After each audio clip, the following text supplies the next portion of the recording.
దస్తగిరి చెప్తాడు, వాళ్ళందరూ కలిపి వివేకానంద రెడ్డి గారిని అసాసినేట్ అంటే చంపేటప్పుడు చంపక ముందు డాక్యుమెంట్స్ గురించి అడుగుతాము అని చెప్పాడు.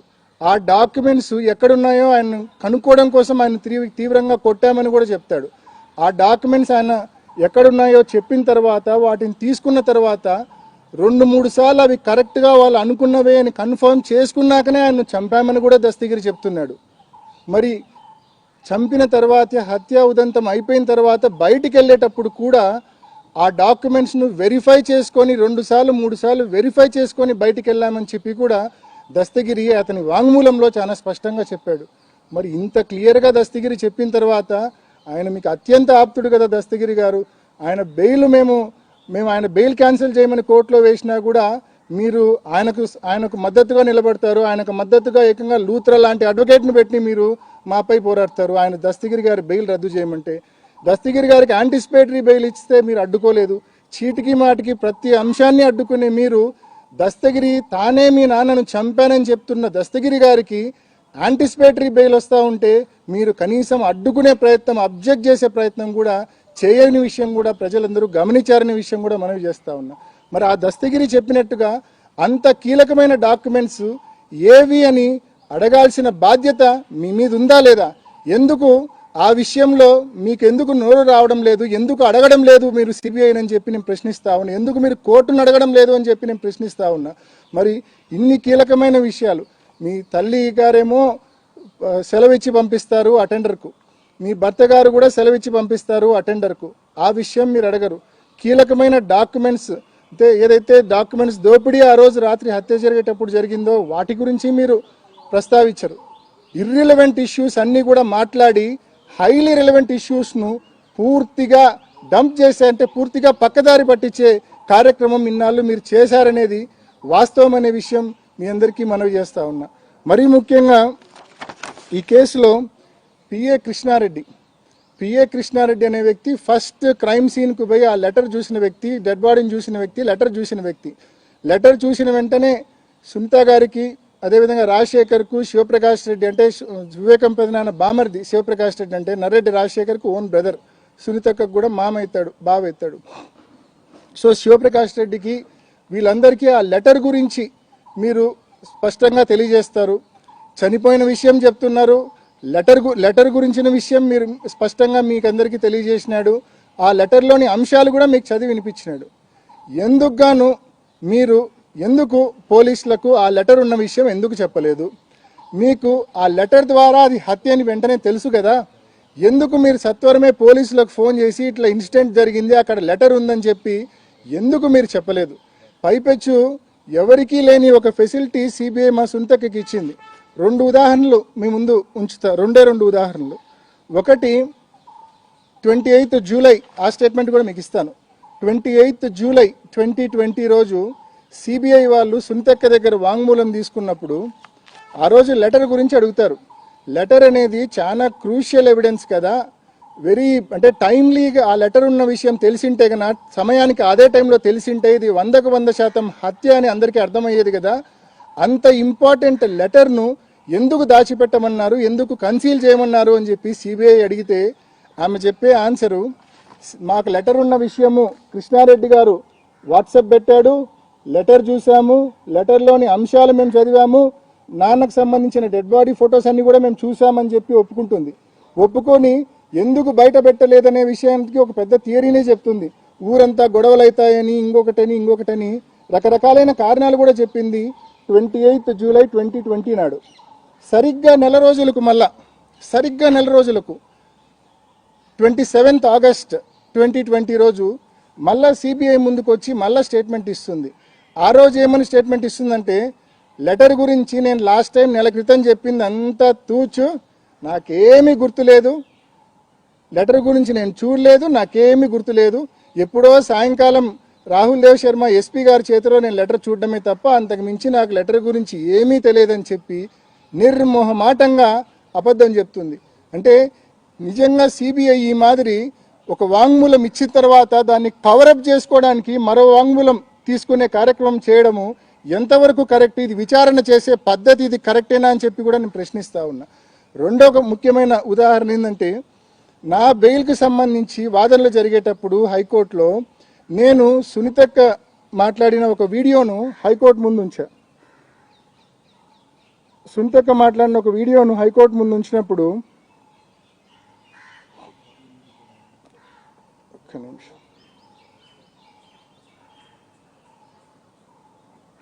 సునీతక్క మాట్లాడిన ఒక వీడియోను హైకోర్టు ముందు ఉంచినప్పుడు ఒక్కసారి మీరు కూడా వినండి.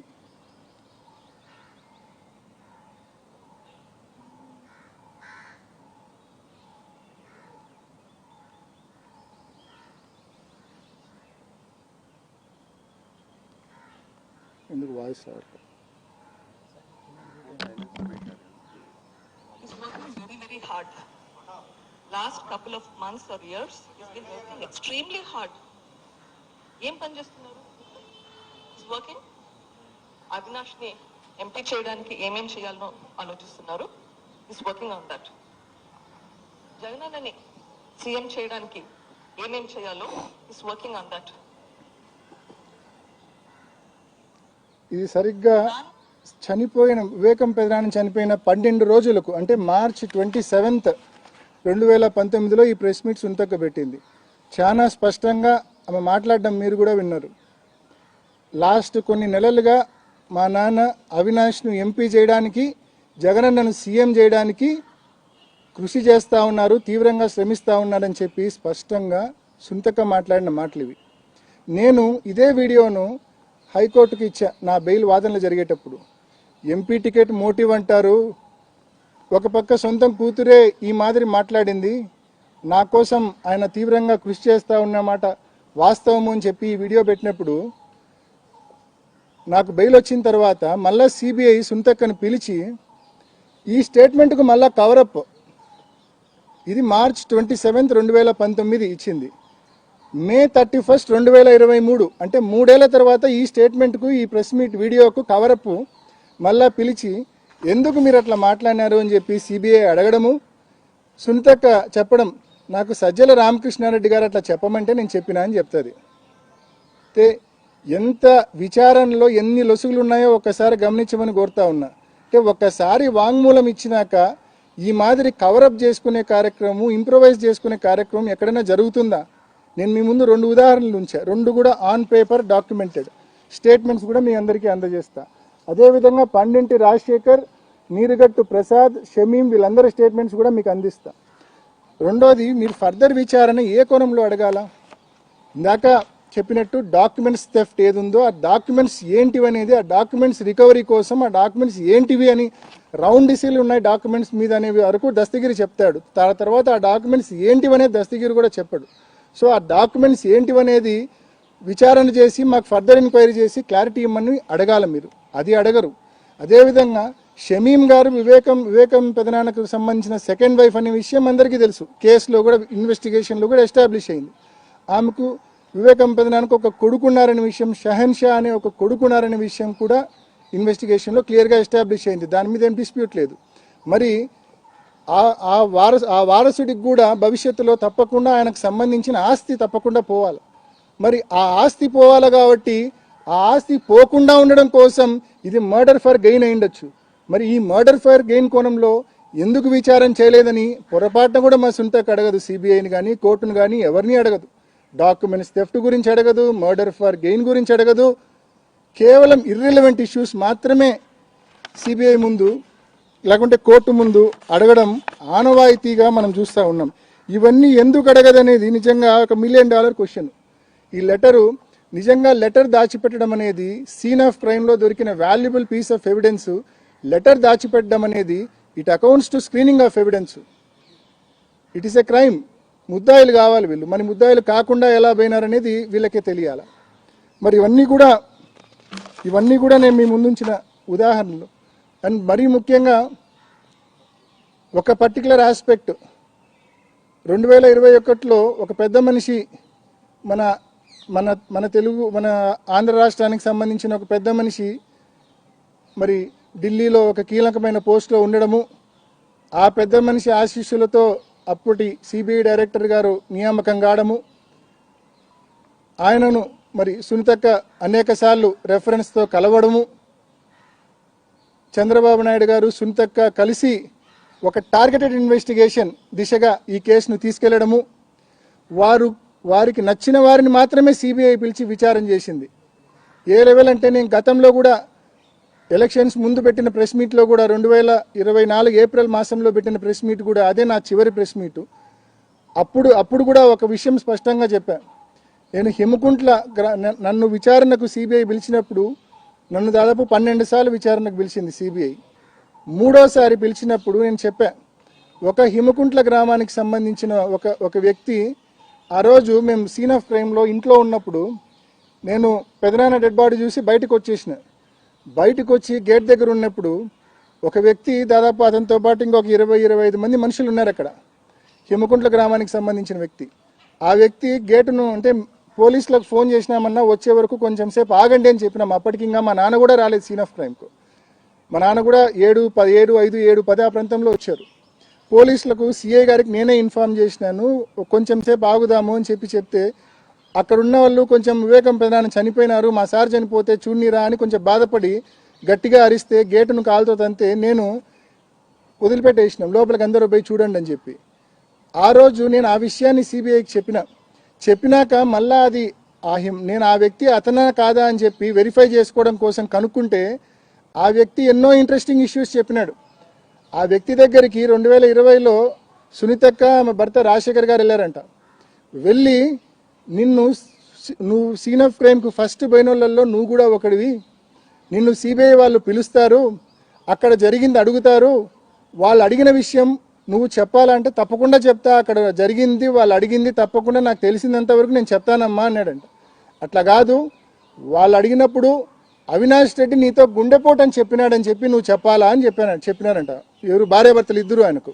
అంటే నాకు అట్లా చెప్పలేదు కదమ్మా, నేను ఎందుకు చెప్పాలి అట్లా అన్నాడంట. అంటే లేదు మా నాన్నకి ఎంతో మంచి శిష్యుడివి నువ్వు, మా నాన్నకు చాలా ఆప్తుడివి నువ్వు అట్లా చెప్పి తీరాల్సిందే అని చెప్పి ఆయన మీద ఒత్తిడి తీసుకొచ్చినారు. నేను చెప్పనమ్మా, జరిగినట్టు చెప్పాలంటే ఏడైనా చెప్తాము, మీరు చెప్పమన్నట్టయితే నేను చెప్పనమ్మా, అది అబద్ధము, నేను చెప్పనమ్మా అన్నాడంట. వాళ్ళు వెళ్ళిపోయి నువ్వు ఆలోచించుకో అని చెప్పి వెళ్ళిపోయి మళ్ళా ఒక వారం తర్వాత రెండోసారి ఆ హిమకుంట్ల గ్రామానికి సంబంధించిన వ్యక్తి దగ్గరికి రెండోసారి వెళ్ళారు. వెళ్ళి మళ్ళీ ఒత్తిడి తీసుకొచ్చారు. మేము చెప్పమన్నట్లే నువ్వు స్టేట్మెంట్ ఇవ్వాలా, మేము ట్రైన్ చేసినట్టే, మేము ట్యూటర్ చేసినట్టే నువ్వు స్టేట్మెంట్ ఇవ్వాలా సిబిఐకి అని చెప్పి ఆ వ్యక్తి మీద ఒత్తిడి తెచ్చారు. అతను రెండోసారి గట్టిగా చెప్పడంతో, నేను చెప్పను అని గట్టిగా చెప్పడంతో వాళ్ళు వెనక్కిపోవడం జరిగింది. అంటే నేనేం చెప్తున్నా అంటే ఈ మాదిరి వాళ్ళు ట్రైన్ చేసి ట్యూటర్ చేసిన విట్నెస్లను మాత్రమే సిబిఐ పిలుచుకొని, ముఖ్యంగా నేను చెప్పిన ఈ కొత్త డైరెక్టర్ నియామకం జరిగిన తర్వాత, రామ్ సింగ్ గారు వీళ్ళ చేతుల్లోకి పూర్తిగా వచ్చిన తర్వాత, సుధా సింగ్ గారిని, దీపక్ గౌరి గారిని పూర్తిగా విచారణ నుంచి తప్పించిన తర్వాత, రామ్ సింగ్ అనే వ్యక్తి వీళ్ళ చేతుల్లోకి వచ్చిన తర్వాత పూర్తిగా ట్యూటర్ చేసి ట్రైన్ చేసి ఈ మాదిరి ఇష్టం వచ్చినట్లు స్టేట్మెంట్లు తీసుకునే కార్యక్రమం వీళ్ళు చేశారనేది వాస్తవం. విచారణ పూర్తిగా తరోగా చూసిన వారికి ఎవరికైనా కూడా ఇది స్పష్టంగా అర్థమవుతుందని చెప్పి మీ అందరికీ తెలియజేస్తా ఉన్నా. అదేవిధంగా దస్తగిరి స్టేట్మెంట్లో ఇంకా అనేక విషయాలు చెప్తాడు. వివేకానంద రెడ్డి గారికి అనేక అక్రమ రిలేషన్స్ ఉన్నాయని కూడా, అక్రమ సంబంధాలు ఉన్నాయని కూడా చెప్తాడు. అక్రమ సంబంధాల నేపథ్యంలో ఆ కోణంలో కూడా మర్డర్ జరిగిండొచ్చు. ఆ కోణంలో పొరపాటును కూడా సునీతక్క ఫర్దర్ ఇన్వెస్టిగేషన్ ఎప్పుడూ అడగదు ఆ కోణంలో. అంటే నేను ఆ ఆస్పెక్ట్స్లోకి, ఇండివిజువల్ ఆస్పెక్ట్స్లోకి నేను పోవడం కరెక్ట్ కాదు కాబట్టి నేను పోవడం లేదు. కానీ ఆ కోణంలో మాత్రం విచారణ అడిగిన దాఖలాలు లేవు, అడిగే ప్రయత్నం కూడా చేయదు. ఎందుకంటే దస్తగిరి చెప్పిన వాంగ్మూలంలోనే క్లియర్గా ఉంది ఈ అక్రమ సంబంధాలకు సంబంధించి. అవి ఏ రకంగా ఈ హత్యకు సంబంధము కూడా చాలా క్లియర్గా ఉంది. అదేవిధంగా డ్రైవర్ నీరుగట్టు ప్రసాద్ చెప్పిన దాంట్లో కూడా అది ఎస్టాబ్లిష్ అవుతుంది. బట్ అయినప్పటికీ ఆ కోణంలో ఫర్దర్ విచారణ చేయమని చెప్పి మాత్రం పొరపాటున కూడా అడిగిన దాఖలాలు లేవు. ఈ ఆస్పెక్ట్స్ అన్నీ కూడా నేను ఇప్పుడు మాట్లాడుతూ ఉన్నాయి కాదు, ఇవన్నీ కూడా విచారణ జరుగుతున్నప్పుడే నేను అనేక సార్లు సిబిఐ డైరెక్టర్ గారికి ఎన్నోసార్లు రిప్రజెంటేషన్స్ పెట్టుకున్నా, ఎన్నోసార్లు మొరపెట్టుకున్నా, కానీ మా మొర ఆలకించలే. ఎందుకంటే ఆ టైంలో సుబోధ్ జైస్వాల్ గారు పైన, కింద రామ్ సింగ్ గారు, వీళ్ళిద్దరి హయాంలో పూర్తిగా lopsided investigation, targeted investigation జరిగింది తప్ప ఈ విచారణలోని వాస్తవాలేంటి, అసలు మేము చేసేది కరెక్టా కాదా అన్న ఆలోచన అప్పట్లో నిజంగా జరిగిన పరిస్థితులు లేవు. కాబట్టి పూర్తిగా వన్ సైడెడ్ ఇన్వెస్టిగేషన్ జరిగింది. ఇప్పుడు కూడా ఆమె కాండక్ట్ చూడండి, ట్రయల్ జరగకుండా ఏదో ఒక అంశం, ఏదో ఒక కారణం పెట్టి ట్రయల్ని అడ్డుకునే పరిస్థితి మనం చూస్తూ ఉన్నాం. గడిచిన 2-3 సంవత్సరాలుగా ఏదో ఒక సిల్లీ రీజన్ పెట్టి కోర్టుకు పోవడము, కోర్టు నుంచి సమ్ డైరెక్షన్ తీసుకోవడము, ట్రయల్ని అడ్డుకోవడము. బట్ మాకైతే నమ్మకం ఉంది, అంటే ఏ రోజైనా ఎప్పుడు ట్రయల్ జరిగినా కూడా దేవుని దగ్గర, దేవుని ముందు, చట్టం ముందు తప్పకుండా మా తప్పు లేదని చెప్పి, మేము క్లీన్ అని చెప్పి తప్పకుండా నిరూపించుకుంటామన్న పూర్తి ధైర్యం, విశ్వాసం, నమ్మకం మాకున్నాయనే విషయాన్ని మనవి చేస్తూ ట్రయల్ జరగడానికి సహకరించమని చెప్పి కూడా సునీతక్కను కోరుకుంటూ, ముఖ్యంగా వాళ్ళ ఇంటెన్షన్ కూడా ఒకటే నేను చెప్తా ఉన్నా, ఈ అంశాన్ని వచ్చే ఎలక్షన్ల వరకు దీన్ని డ్రాగ్ చేయాలా, చంద్రబాబు నాయుడు గారికి మరింత రాజకీయ లబ్ధి చేకూర్చాలా, రాజకీయంగా చంద్రబాబు నాయుడు గారికి ఉపయోగపడాలన్న ఆరాటం తప్ప నిజంగా దీంట్లో న్యాయం కోసం పోరాటం అనేది ఎక్కడా లేదు, ఎక్కడా కనిపించే పరిస్థితి లేదు. కాబట్టి చంద్రబాబు నాయుడు గారికి రాజకీయ లబ్ధి చేకూర్చాలన్న ఆలోచనలు పక్కన పెట్టి తొందరగా ఈ కేసు ట్రయల్ జరిగి దేవుని ముందు, చట్టం ముందు దోషులు ఎవరో తేలే విధంగా తప్పకుండా మరి సహకరించవలసిందిగా కూడా మరి అక్కను కూడా కోరుకుంటూ, అదేవిధంగా ఇప్పటిదాకా నేను అనేక అంశాలు మీకు చెప్పా. సునీతక్క వాళ్ళు లెటర్ దాచిపెట్టిన అంశం అయితేనేమి, అదేవిధంగా సౌభాగ్య పెద్దమ్మ అండ్ నరెడ్డి రాజశేఖర్ గారు వీళ్ళిద్దరూ కూడా ఆ రోజు నైట్ అటెండర్ను కాణిపాకం వెళ్ళమని సెలవిచ్చి పంపడం అయితేనేమి, అదేవిధంగా దస్తగిరి స్టేట్మెంట్లు ఏదైతే డాక్యుమెంట్స్ థెఫ్ట్ గురించి ప్రధానంగా కీలకంగా ప్రస్తావించాడో దాని గురించి అయితేనేమి, అనేక అక్రమ సంబంధాల గురించి ప్రస్తావించాడో దాని గురించి అయితేనేమి, ఇటువంటి అనేక అంశాలపైన ఫర్దర్ ఇన్వెస్టిగేషన్ అడగాల్సిన సునీతక్క అవేమీ అడగకుండా ఇర్రిలవెంట్ సబ్జెక్ట్స్ అన్నీ కూడా అడుగుతూ, ఒకవైపు దస్తగిరి బెయిల్ క్యాన్సిల్ కాకుండా అడ్డుకుంటూ, ఆమె దస్తగిరి బెయిల్ క్యాన్సిల్ కాకుండా దస్తగిరికి ఎంత ఉందో లేదో నాకైతే తెలియదు, కానీ సునీతక్క మాత్రం మేము హైకోర్టులో దస్తగిరి బెయిల్ క్యాన్సిలేషన్ పిటిషన్ వేస్తే వెంటనే హైకోర్టులో ఆమె ఇంప్లీడ్ అయ్యి లూథ్రాను పెట్టి వాదనలు వినిపిస్తుంది దస్తగిరి కోసం. ఏమిది అసలు? ఎందుకు దస్తగిరి బెయిల్ క్యాన్సిల్ అయితే మీకు వచ్చే నష్టం ఏమిటో నాకైతే నిజంగా అర్థం కాలే.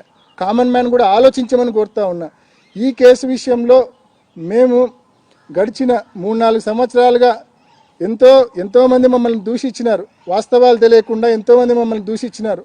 వాళ్ళందరికీ కూడా నేను తెలియజేస్తా ఉన్నా, తప్పకుండా నేను భగవంతుని కూడా గడిచిన 4-5 సంవత్సరాలుగా అడుగుతా ఉన్నా, తప్పకుండా వాస్తవం అనేది ఒకరోజు బయటకు వస్తుంది.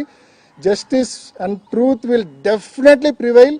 ఆ రోజు మీరందరూ మమ్మల్ని దూషించిన మీ అందరూ కూడా మరి తప్పకుండా ఆ రోజు ఆలోచిస్తారు, అరే అనవసరంగా ఇంతకాలం అపార్థం చేసుకొని తిట్టినామని చెప్పి మీరు కూడా అనుకునే రోజు తప్పకుండా వస్తుందనే విషయాన్ని కూడా తెలియజేస్తూ, తప్పకుండా ఈ కేసు ట్రయల్ జరగాల.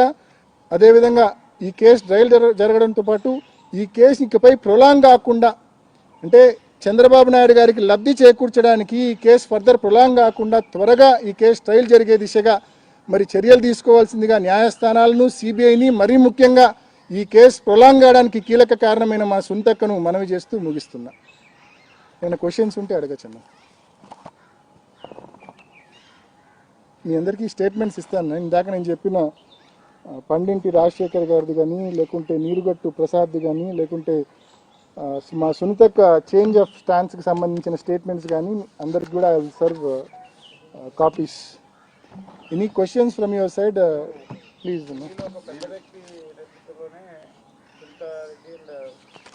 చంద్రబాబు నాయుడు ఈ కేసు ఇన్వెస్టిగేషన్ మొత్తాన్ని ఒక సైడ్కి తీసుకెళ్లారని చెప్తున్నారు. ఎవరు ఆ పెద్ద వ్యక్తి? ఆ పెద్ద వ్యక్తి గురించి, ఆ వ్యవస్థ గురించి మనం మాట్లాడలేని పరిస్థితి ఉంది కాబట్టి నేను మాట్లాడడంలో, నేను గతంలో కూడా 2 సార్లు ప్రెస్ మీట్ పెట్టినప్పుడు కూడా ఇంతవరకే మాట్లాడగలిగిన. గతంలో 2 సార్లు అంటే విచారణ జరుగుతున్నప్పుడు కూడా ఒకసారి 2022లో ఐ థింక్ ఒక ప్రెస్ మీట్ పెట్టిన, తర్వాత ఎలక్షన్ ముందు 24లో మాట్లాడినప్పుడు కూడా ప్రెస్ మీట్ పెట్టిన. మన తెలుగు వ్యక్తి ఢిల్లీలో ఒక ఉన్నతమైన స్థానంలో ఉన్న వ్యక్తి అనే వరకు మాత్రమే చెప్పిన. ఆయన ఆశీస్సులతోనే సుబోధ్ జైస్వాల్ ఎంపికైనాడనే విషయం కూడా చెప్పిన. దీన్ని బట్టి మీకే అర్థమవుతుంది.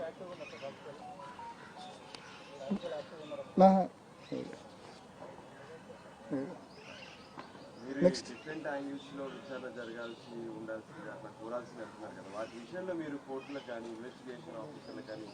అన్న అనేక సార్లు ఈ విచారణ జరుగుతున్న సందర్భంలోనే సిబిఐ డైరెక్టర్కు, అప్పుడున్న సిబిఐ డైరెక్టర్స్కు నేను డీటెయిల్గా రిప్రజెంటేషన్స్ పంపించిన. దాదాపు ఒకసారి అయితే 100 పేజీల representation with all these issues. నేను ఇందాక చెప్పిన ఈ కోణాలన్నీ కూడా దాంట్లో ఉన్నాయి. సెకండ్ వైఫ్ యాంగిల్ కానీ, ఈ డైమండ్స్కి సంబంధించిన యాంగిల్ కానీ, ఈ బెంగళూరు రియల్ ఎస్టేట్కి సంబంధించిన యాంగిల్ కానీ, ఈ ఇల్లిసిట్ రిలేషన్షిప్స్ విత్ ఉమెన్కి సంబంధించిన యాంగిల్ కానీ, ఈ డాక్యుమెంట్ స్టోరీ ఏదైతే ఉందో ఆ విషయం అయితేనేమి, అన్ని యాంగిల్స్తో కూడిన డీటెయిల్డ్ రిప్రజెంటేషన్స్ కూడా నేను సిబిఐ డైరెక్టర్ గారికి పంపించిన. బట్ వాటి మీద ఎటువంటి చర్య లేదు. కారణం నేను ఇందాక మీకు చెప్పా ఎందుకనేది. అప్పట్లో విచారణ కీలకమైన దశలో ఉన్న ఆ 2 సంవత్సరాలు కూడా డైరెక్టర్గా ఎవరున్నారో మీకు తెలుసు. కింద రామ్ సింగ్ ఉన్నాడు, పైన ఈయన ఉన్నాడు. ఎక్కడే కానీ ఈ ఆస్పెక్ట్స్ అంటే ఎంతసేపు టార్గెటెడ్ ఇన్వెస్టిగేషన్కే ఇంపార్టెన్స్ ఇచ్చారు తప్ప వాస్తవం ఏందనేది, వాస్తవం నిగ్గు తేల్చే ప్రయత్నం అప్పుడున్న సిబిఐ చేయలేదు.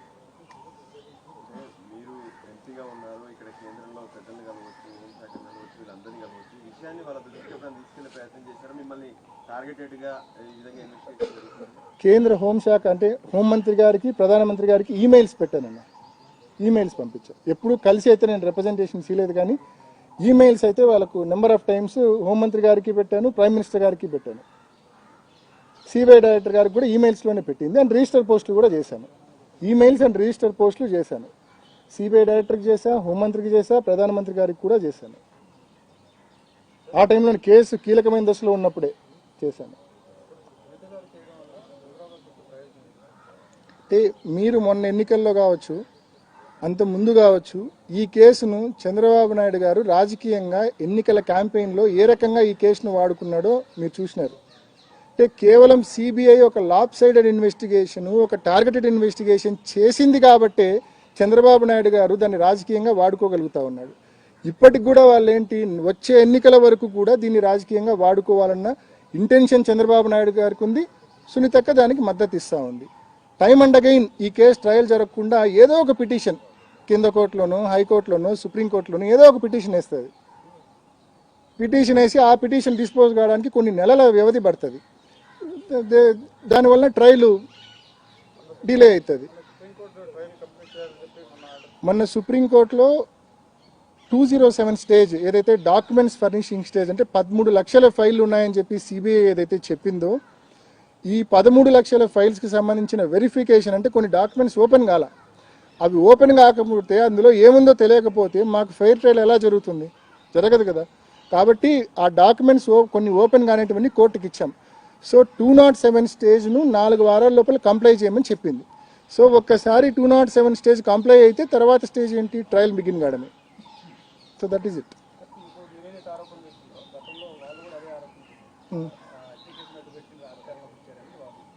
హత్య కేసును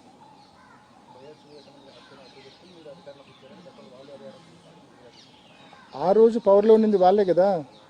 ఆ రోజు పెదనాన్న ఇన్సిడెంట్ జరిగినప్పుడు చంద్రబాబు నాయుడు గారే ముఖ్యమంత్రిగా ఉన్నారు. ఆ రోజు 3 నెలల పాటు విచారణ సంస్థ సిట్ అయినా మరొకటైనా వాళ్ళ చేతిలోనే ఉన్నింది. నిజంగా అట్లా ఏదున్నా కూడా వాళ్ళు తేల్చిండాలి కదా. ఇంకోటి హార్ట్ అటాక్ థియరీ గురించి ఇందాక ఒక అంశం మీకు చెప్పా. ఏ రకంగా కొంతమంది విట్నెస్లతో, వాళ్ళ ఇంట్లో వాళ్ళతో, వాళ్ళ దగ్గర వాళ్ళతో ఏ రకంగా ట్యూటర్ చేసి, ట్రైన్ చేసి, అవినాష్ రెడ్డి పేరు చెప్పండి, గుండెపోటు అని చెప్పినాడని చెప్పండి అని. మీకు ముఖ్యంగా హార్ట్ అటాక్ అనే థియరీ పెదనాన్న చనిపోయిన మరుసటి రోజు అప్పుడు చంద్రబాబు నాయుడు గారి ఆధ్వర్యంలో ఆ గవర్నమెంట్, వీళ్ళకి బాగా ఇష్టమైన గవర్నమెంట్ కదా, మా అక్క గారికి చంద్రబాబు నాయుడు గారి గవర్నమెంట్ అంటే చాలా ఇష్టం. ఆయన ప్రభుత్వంలో మార్చి 16, 2019 ఆ రోజు సిట్ పిలిచింది సుంతక్కను. సిట్ పిలిచి ఒక స్టేట్మెంట్ రికార్డ్ చేసింది. సుంతక్క దగ్గర చేసింది, రాజశేఖర్ గారి దగ్గర చేసింది, సౌభాగ్యమ్మ గారి దగ్గర కూడా చేసింది అనుకుంటా. బట్ సుంతక్క రాజశేఖర్ గారి దగ్గర అయితే చేసింది. ఆ సిట్కి సంబంధించిన డాక్యుమెంట్స్ కూడా మీకు గ్రూప్లో షేర్ చేస్తా. ఆ రోజు చాలా స్పష్టంగా సునీతక్క అది గుండెపోటు అని చెప్పి, తాను అనుకున్నానని చెప్పి, కృష్ణారెడ్డి ఫోన్ చేసిన తర్వాత బాత్రూంలో ఇట్లా చనిపోయినాడు, రక్తం ఉందని చెప్పిన తర్వాత, ఆ లెటర్ కూడా డెత్ నోట్ వాట్సాప్ పెట్టిన తర్వాత, అయినప్పటికీ కూడా నేను గుండెపోటనే అనుకున్నానని చెప్పి సుంతక్క చెప్తుంది. గుండెపోటనే అనుకున్నా, ఎందుకంటే మా నాన్నకు ఒక 1-2 ఇయర్స్ బ్యాకే స్టంట్ వేశారు, ఆ స్టంట్ వేసిన తర్వాత ఇంకా ఫర్దర్ బ్లాకేజెస్ ఉన్నాయి. ఆ కారణం చేత గుండెపోటు వచ్చి బాత్రూంలో పడిపోయి చనిపోయినాడేమో అని చెప్పి గుండెపోటు థియరీ సృష్టించిందే సునీతక్క. దానికి అది నేను కాదు, నేను విమర్శించడం లేదు. మార్చి 16, 2019 సునీతక్క సిట్టు ముందు ఇచ్చిన స్టేట్మెంట్ ఒకసారి చూస్తే మీకే అర్థమవుతుంది. గుండెపోటు థియరీ అనేది పుట్టించిందే సునీతక్క భర్త రాజశేఖర్ అండ్ సునీతక్క వాళ్ళ బ్రదర్ ఇన్లా, అంటే వివేకానంద రెడ్డి గారి బ్రదర్ ఇన్లా నరెడ్డి శివప్రకాష్ రెడ్డి, ఎవరైతే నాకు ఫోన్ చేసి క్రైమ్ సీన్కు పొమ్మని చెప్పారో ఆయన. ఇదే విషయాన్ని నేను చెప్పడమే కాదు, ఆదినారాయణ రెడ్డి ఉన్నాడు. ఆదినారాయణ రెడ్డి అని బాగా పేరు మోసిన ఒక బీజేపీ ఎమ్మెల్యే ఉన్నాడు. ఆ ఆదినారాయణ రెడ్డి అనే వ్యక్తి క్లియర్గా విచారణకు పిలిచినప్పుడు స్పష్టంగా సిట్ ముందు చెప్తాడు. విషయమై మాజీ మంత్రి బీజేపీ నేత ఆదినారాయణ రెడ్డి సిట్ విచారణకు హాజరయ్యారు. ఈ కేసుకు సంబంధించి అంశాలపై సిట్ అధికారులు ఆయన ప్రశ్నించారు. హత్య జరిగిన రోజు విజయవాడలో ఉన్నానని, వివేక హత్యకు తనకు ఎలాంటి సంబంధం లేదని ఆదినారాయణ తెలిపారు. ఈ కేసులో తన ప్రమేయం ఉంటే ఎన్కౌంటర్ చేసుకోవచ్చని, సిబిఐ విచారణ కావాలన్నదే తమ డిమాండ్ అని అన్నారు.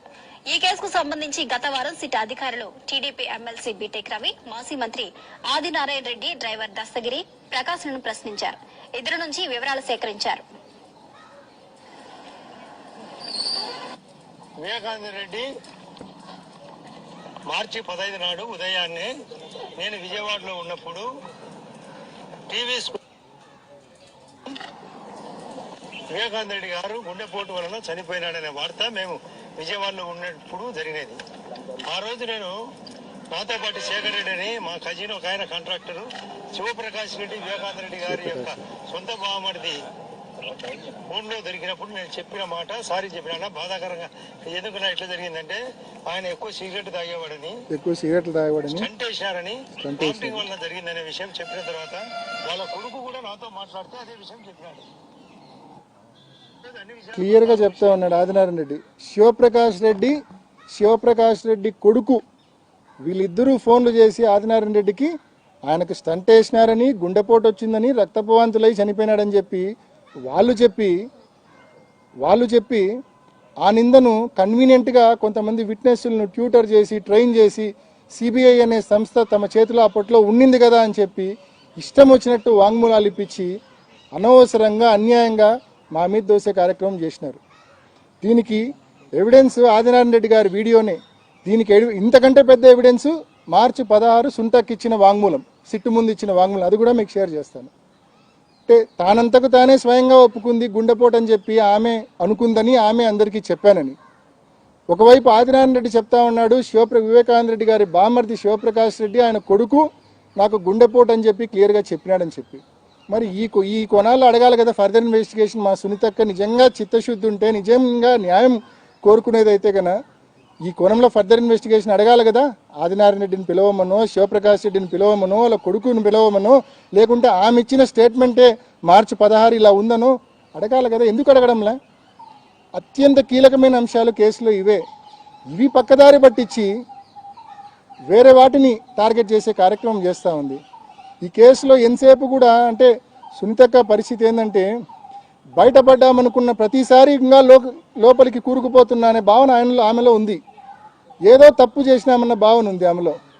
ఆ భావన ఉంది కాబట్టి ఇట్లా రెలవెంట్ సబ్జెక్ట్స్, రెలవెంట్ ఇష్యూస్ను ఎంక్వైరీ చేయమని అడగకుండా, కోర్టు దృష్టికి తీసుకోకపోకుండా ఇర్రెలవెంట్ ఇష్యూస్ అన్నింటి కూడా కోర్టు దృష్టికి, సిబిఐ దృష్టికి తీసుకొని పోయి కేవలం విచారణను పక్కదారి పట్టించాలా, విచారణను ప్రొలాంగ్ చేయాలా, అంతిమంగా చంద్రబాబు నాయుడు గారికి రాజకీయ లబ్ధి చేకూర్చాలా.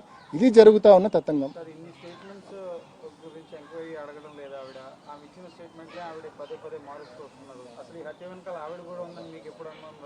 నేను ఇందాక చెప్పిన అంశాలు ఇదే కదా. ఇప్పుడు బేసికల్లీ ఆమె భర్త తీరు, ముఖ్యంగా లెటర్ దాచిపెట్టమని చెప్పడము, ఆ అటెండర్ను సెలవు మీద పంపమని చెప్పడము, ఇవన్నీ చూస్తే భర్త పైన కానీ లేకుంటే బ్రదర్ ఇన్ లా పైన కానీ అండ్ షమీం గారి స్టేట్మెంట్స్ చదివితే షమీం అంటే వివేకానంద రెడ్డి గారి భార్య సెకండ్ వైఫ్ షమీం గారికి వివేకానంద రెడ్డి గారికి మధ్య జరిగిన సంభాషణలు అన్నీ కూడా బయట పెట్టే ధైర్యం సునీతక్కకు నిజంగా ఉందా? చాలా స్పష్టంగా విచారణలో ఉంది కదా. వివేకానంద రెడ్డి గారు ఆస్తులు ఆమె పేరిట ఇవ్వాలనుకున్నాడని ఉంది. హైదరాబాద్లో ఒక ఇల్లు కొనివ్వాలనుకున్నాడని ఉంది, హెచ్పిఎస్ స్కూల్లో అడ్మిషన్ తీసి చేర్చాలనుకున్నాడని ఉంది, వాళ్ళను పూర్తిగా సెటిల్ చేయాలనుకున్నాడని ఉంది. అన్ని కోణాలు ఉన్నాయి కదా. ఒకవైపు ఈయనకేమో పూర్తిగా డబ్బులు చెక్ పవర్ తీసేసినారు. ఒక పక్క సునీతక్క, రాజశేఖర్ గారు అండ్ సౌభాగ్యమ్మ వీళ్ళందరూ పెద్దమ్మ కలిసి చెక్ పవర్ తీసేసినారు. ఖర్చులకు కూడా డబ్బులు లేని పరిస్థితికి ఆయన తీసుకొచ్చారు. పూర్తిగా ఆయన అవాయిడ్ చేసినారు. లాస్ట్ 3 సంవత్సరాలు ఆయనతో మాట్లాడను కూడా లేదని చెప్పి విచారణలోనే ఉంది, సునీతక్క మాటల్లోనే ఉంది. మరి ఆయన పూర్తిగా అవాయిడ్ చేసినారు, అబాండన్ చేసినారు. ఆయన తాగి ఇంటి బయట పాపం స్టెప్స్ మీద పడిపోయినా కూడా ఇంటి బయట పండింటి రాజశేఖర్ లాంటి వాళ్ళు ఎత్తుకొని పోయి బెడ్ మీద పెట్టారు తప్ప ఎవరు ఫ్యామిలీ మెంబర్స్ ఆయన పూర్తిగా అబాండన్ చేసిన పరిస్థితి మనం చూసినాం. మరి అటువంటిది ఆ కోణంలో విచారణ పోకుండా ఇటువంటి ఇర్రిలవెంట్ ఇష్యూస్ అడగడము, ముఖ్యంగా షమీం గారికి వివేకానంద రెడ్డి గారికి మధ్య జరిగిన సంభాషణలు పూర్తిగా రివీల్ చేయాల్సిన అవసరం ఉంది.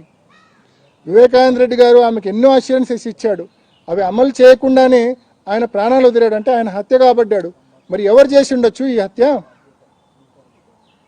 ఈ హత్య చేయాల్సిన అవసరం ఎవరికి ఉంది? ఈ ఆస్తులు షమీం గారి పేరిట కొడుకు పేరుతో పోతే నష్టపోయేది ఎవరు? ఆ నష్టం వాటిల్లకుండా వాళ్ళు చేసిండొచ్చు కదా. మర్డర్ ఫర్ గెయిన్ ఎందుకు కాకూడదు ఇది? ఆ దొంగలించబడ్డ రౌండ్ సీల్ ఉన్న డాక్యుమెంట్స్ ఏంటివి అవి? ఈ కోణంలో ఎందుకు సిబిఐ విచారణ చేయాలా? ఎందుకు సునీతకి ఈ కోణంలో విచారణ చేయమని ఏ కోర్టును ఎందుకు అడగడం లేదు? ఇదే మా రోదన. సునీత గారు హర్షల్ బీయింగ్ ఏ డాక్టర్, ఆ ఫోటోలన్నీ చూసాక కూడా తను ఎలా కన్ఫర్మ్ చేయగలిగారు అది హార్ట్ అటాక్ అని? So Harshal being a doctor number 1. Number 2, TDP వాళ్ళు ఇప్పుడు మీరు అన్నట్లుగా కొద్దిసేపటి క్రితం మీరు మాట్లాడుతూ ఈ ప్రాసెస్ మొత్తాన్ని వాడుకొని 24 ఎన్నికల్లో డిఫైన్ చేసి గెలిచారని కూడా మీరు అన్నారు. చాలా సినిమాలు కూడా తీసినారు మీ మీద, యూట్యూబ్లో ఎక్కడ పడితే అక్కడ కూడా ఉన్నాయి. వాటన్నిటి మీద మీ యాక్షన్ ఎలా ఉండబోతుంది? బేసికల్గా మీరు చూసినారు గతంలో, అంటే వివేకం అని ఒక సినిమా చేసినారు వాళ్ళు. ఆ సినిమా డైరెక్టర్ ఎవడో తెలియదు, ప్రొడ్యూసర్ ఎవడో తెలియదు, యూట్యూబ్లో ఇష్టానికి రిలీజ్ చేసినారు. కేవలం కొంతమంది క్యారెక్టర్స్ను తీవ్రంగా అసాసినేట్ చేసి రాక్షసానందం పొందేందుకు మాత్రమే అటువంటి సినిమాలు వాళ్ళకు ఉపయోగపడ్డాయి. అండ్ రాజకీయంగా లబ్ధి చేకూర్చేందుకు మాత్రం ఆ సినిమా వాళ్ళకు ఉపయోగపడింది. కానీ పైనున్న దేవుడైనా ఈ రకంగా కొంత వ్యక్తుల క్యారెక్టర్ అసాసినేషన్ ఇంత ఘోరంగా చేస్తే దేవుడు కూడా క్షమించాడు. ఆ చేసిన వాళ్ళకు చేయించిన వాళ్ళకు తప్పకుండా బలంగా దేవుడు ముట్టికాయలు వేసే కార్యక్రమం తప్పకుండా జరుగుతుంది. మామూలుగా లేఖ రాస్తేనే సిబిఐ లాంటి వాళ్ళు విచారణ చేస్తున్నారు అని మీరు అంటారు, మళ్ళీ ఆ పైన ఆయన ఆశిస్తుంటూ అంటారు. ఇప్పుడైనా దీనికి సంబంధించి మళ్ళీ ఏమైనా మీరు ఈ యాంగిల్స్ కోసం మళ్ళీ ఏమైనా ట్రై చేస్తారా? ఈ యాంగిల్స్ అంటే ఒకటేనా, సిబిఐ టైమ్ అండ్ అగైన్ కోర్టులో, అంటే కింద కోర్టు నుంచి పై కోర్టు వరకు టైమ్ అండ్ అగైన్ వాళ్ళు ఏం చెప్తున్నారంటే our investigation is complete, there is no need for further investigation అని క్లియర్గా చెప్తా ఉంది. And point number 2, as an accused we have very limited rights. మేము దీంట్లో ముద్దాయిగా మా దౌర్భాగ్యం కొద్దీ దీంట్లో మమ్మల్ని ఇరికిచ్చినారు కాబట్టి మాకు దీంట్లో చాలా లిమిటెడ్, అక్యూజ్డ్కు చాలా లిమిటెడ్ స్కోపే ఉంటుంది. ఈ 2 కారణాల వల్ల మేము ఎంత అడిగినా కూడా మాది అరణ్య నిరోధనగానే మిగిలిపోతూ ఉంది. అండ్ రెండోది, ఇందాక మీరు అడిగిన ప్రశ్న కంటిన్యూయేషను, ఫొటోస్ చూడటమే కాదు, అంటే అక్కడున్న Inayatullah and PA Krishna Reddy photos పంపడమే కాదు, సునీతక్కకు లెటర్ ఫోటో పంపడమే కాదు, డెడ్ బాడీ ఫొటోస్ కూడా పంపారు. వెరీ క్లియర్గా మర్డర్ అని తెలుసు. అంత క్లియర్ అని తెలిసినప్పటికీ కూడా పోలీసులకు ఫోన్ చేసి ఎందుకు చెప్పలేదు? నేను పోయి చెప్పే వరకు పోలీసులకు ఎవరు చెప్పలేదు కదా. నేను పోయి చెప్పడమే నేను చేసిన తప్పేమో బహుశా. వాళ్ళ లైన్లో ఉండింటే, ఎవరికి చెప్పకుండా ఉండింటే వాళ్ళు నన్ను మంచి అనేవాళ్ళేమో బహుశా. సో పోలీసులకు చెప్పకపోవడం ఒక ప్రధానమైన తప్పు. లెటర్ ఉందని తెలిసి, గాయాలు ఉన్నాయని తెలిసి ఎందుకు వాళ్ళు దాన్ని గుండెపోటుగా వాళ్ళే ఎందుకు అనుకున్నారు? ఎందుకు బంధువులకు చెప్పారు? ఎందుకు ఆదినారాయణ రెడ్డి వంటి వాళ్ళకి చెప్పారని దానికి ఆన్సర్ వాళ్ళు చెప్పాలా. సిబిఐ కూడా ఆన్సర్ చెప్పాలా. వాళ్ళు విచారణ చేసింది కదా సిబిఐ కూడా ఆన్సర్ చెప్పాలా. రైట్ అన్నా, థ్యాంక్ యూ అన్నా.